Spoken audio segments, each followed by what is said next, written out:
March 2019, the world stopped. COVID-19 halted normal life. Schools closed, shopping was restricted, and for everyone, ministry changed. We couldn't attend Mass in person, and for myself and many other young people, we couldn't attend our parish youth group.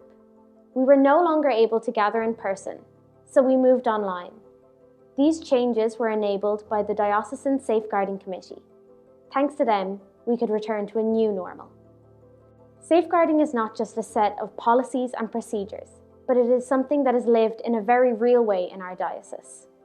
We are now going to hear from a number of people from around our diocese of Kildare and Leighlin who are living safeguarding in various different ways.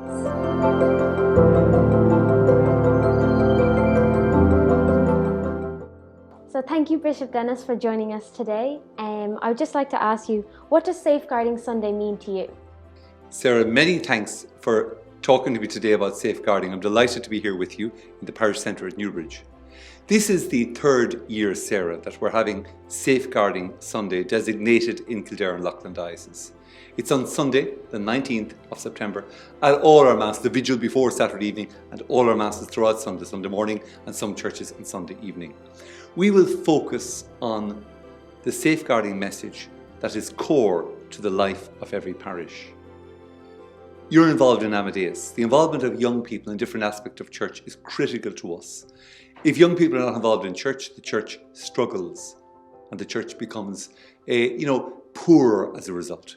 So we need to encourage younger people like yourself in Amadeus, like our altar servers, like our readers, like different people involved in life of parish. We equally want to encourage people who maybe are vulnerable, what we call vulnerable adults. So this year, in Safeguarding Sunday, we honour our children and our vulnerable adults who are at the heart of the 56 parishes that make up Kildare and Leighlin. That's amazing. 56 is a lot. Yes. I can assure you, when you're trying to get around them, Sarah, it keeps me busy. And how has safeguarding changed since COVID-19? Thanks, Sarah. That's an excellent question. For the last 18, 19 months, safeguarding hasn't changed one iota. Safeguarding is still the priority that it should be and always will be in our parishes and the life of our diocese. However, the ministry of young people has changed somewhat. And some of those changes are good and other ones are more difficult. For instance, we haven't had all the altar servers we would like to have. In most parishes, altar serving has not yet resumed. Young people reading, reader rota has not yet resumed. Youth ministry for youth groups, I know your own Amadeus group and other groups across the diocese used Zoom as a way of meeting. I know eating a pizza on Zoom, Sarah, is not the same as eating it in a parish centre or in the back room of the parochial house. But the important thing is that you were able to meet. And that, to me, as Bishop, was critical during the pandemic, that young people felt they were being supported by church, by parish, by diocese. I love our pilgrimages. We couldn't go on pilgrimages to Lourdes. We couldn't go on our pilgrimages maybe to Medjugorje, the youth pilgrimage. We couldn't go on pilgrimage to Lough Derg. So many aspects of life. We couldn't climb the Reek Croagh-Patrick. Do it as individuals, do it in our families, but not as groups. I look forward to all of that, please God, resuming in the weeks and months ahead as we emerge out of the pandemic. So youth ministry, youth work has changed in some ways during the pandemic, but some of the changes may be helpful because Zoom, it's not all gloom. It is a useful way of meeting, and we may not enjoy the pizza as much, but at least we get to meet and see one another's faces. Thanks, Sarah.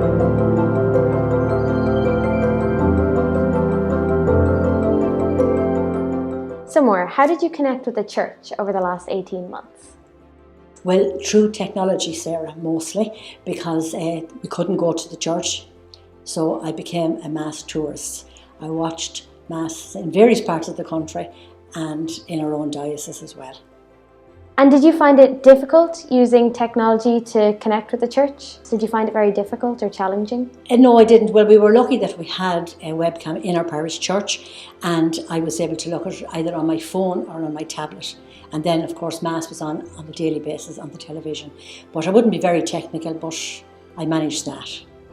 Have you gone back to Mass yet? I have, but I'm only going to Mass one day a week. Before this happened, I would go on a daily basis, but I go during the week because people who cannot go during the week go at the weekends. So I'm leaving place for them. So I'm going back 1 day a week. Thank you, Maura, for all your time.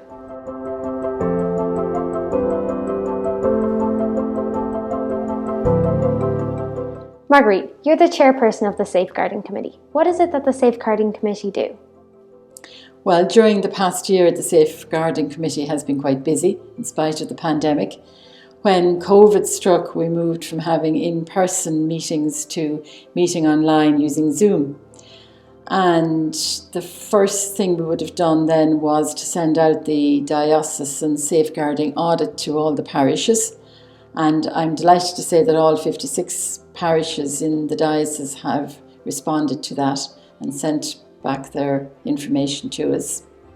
We completed training for ministry with young people and families online.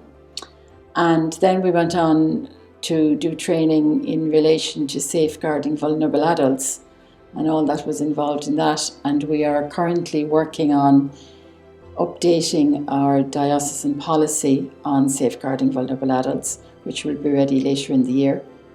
So we really have been working to enable safeguarding to take place in very practical ways in our parishes.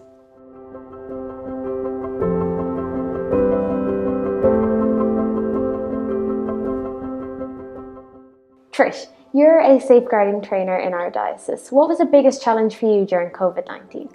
The biggest challenge was when youth ministry moved online. So there were a whole set of challenges around that. We had to do some training with the National Board for Safeguarding. Then we had to do a risk assessment on the various platforms that are available and decide which one was the best one to use. Then we had to reach out to the various parishes and train the leaders in how best to keep young people safe in online ministry.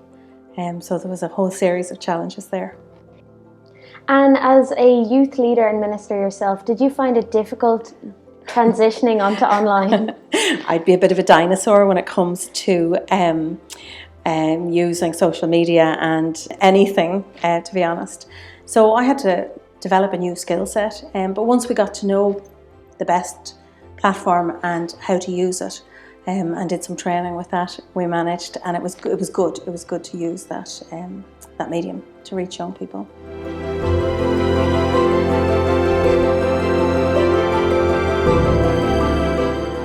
So, Cathal, you were an altar server before COVID-19. How have you missed that during the pandemic? I've missed it because just socialising with everyone, like the priests and the like when Hilda was doing it, I'm not sure if she does anymore. But just obviously all my friends had done it, and just not being able to see them obviously was COVID, and then like just having the chats and being able to just be with people instead of being at home having to just do nothing, and just being able to pray with people instead of watching an online mass, or just being able in the moment kind of thing. Yeah. And how did you prepare for your confirmation?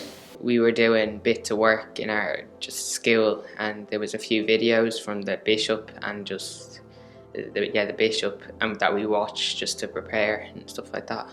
Are you looking forward to making your confirmation? Yeah, definitely.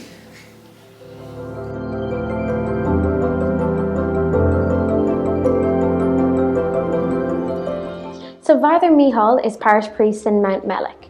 What has parish life been like for you over the past 18 months?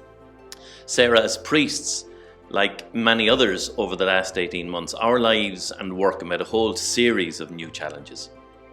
Such strange and uncertain times brought anxiety, isolation, and a whole series of new challenges as well. Now, thankfully, in September 2021, new opportunities and new openings are emerging, and we're looking forward to welcoming them and engaging with them. And we have to say thank you too, to you and to so many more who have been a great support to us throughout all that time, for all your kindness and support. We really appreciate that. Now, walking together, please God, we will review and refresh, where necessary, all our high standards, especially in the area of safeguarding children and vulnerable adults and all who work with them. We want their experience of church to be safe and to be life-giving in every parish and in every involvement that they have. How do you see Safeguarding Sunday relating to our faith? Well, in the Gospel reading for this Safeguarding Sunday, Jesus sets a little child in front of his disciples and reminds them that anyone who welcomes a little child in his name welcomes him as well. So let there be in all our parishes, in his name, a place and a welcome for every child. May every child and vulnerable adult be cherished and affirmed as a gift of God, and respected and nurtured and protected by us all.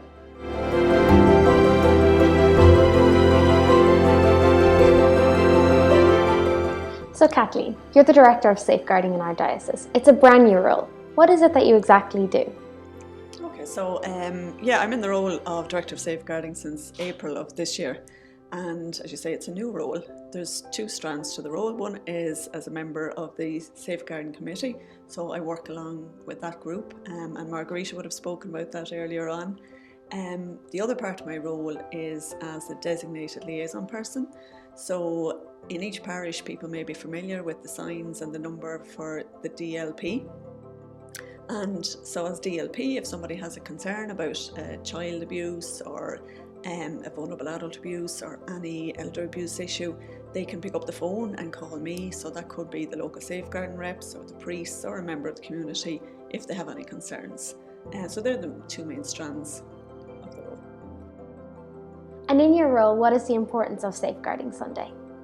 Yeah, so I suppose as the director, it's great to see that Safeguarding Sunday is being lived at parish level and that people are promoting safeguarding and advertising it, that it is something important that we do as a church. On behalf of all young people in our Diocese of Kildare and Loughlin, I'd like to thank everyone involved in making our church a safe place to be.